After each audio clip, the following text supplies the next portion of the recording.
when I think about how local businesses might participate in IoT, I think about how commerce is changing and how people discover products and how people discover services and how businesses can participate in that. And I think a lot of that's happening through social media and through the photos that people take.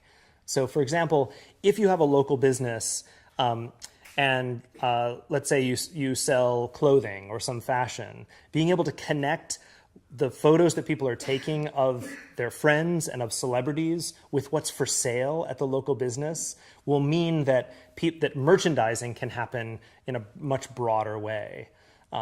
So I feel like applying image recognition to photos that people take and that the people see on social media can do a better job of connecting people to products and services. It's easier and easier today to prototype and to sort of experiment with what digital could mean to any existing product. And the tools have never been more available and more possible to embed a little bit of sensors or a little bit of technology in nearly everything. You see this happening right now, like Snapchat just came out with glasses. So even they are experimenting with how do people take photos, how do people share photos, how does wearables change their business? And so I think for nearly every product category, whether you make pens or shoes or luggage, nearly every product category should start prototyping and should start being bold about thinking about how technology impacts or could impact their business and prototyping that future. It's hard for me to come up with companies that won't be impacted by digital. I think Internet of Things certainly means that any existing product company should think about what a persistent connection to their customer might mean. For business models are changing when you have a tie to a customer over time, right?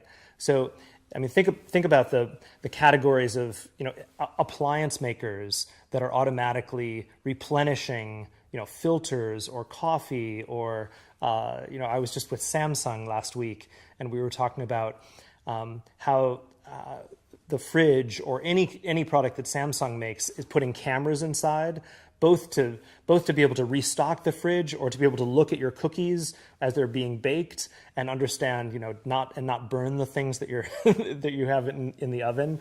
So, these new sensors or cameras are changing. The supply. Samsung is becoming a maker going from big steel boxes to becoming a coordinator of produce into the home. So it certainly changes how you think about companies that were making objects into being service providers.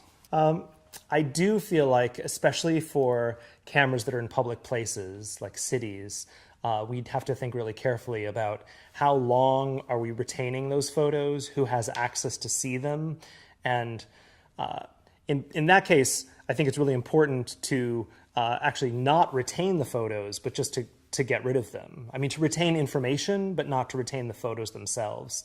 The industry calls this obfuscation. So it's it's a privacy by design by not retaining data. And so I think that's one of the things we should do with the cameras. They should notice things, but they should not save the photos.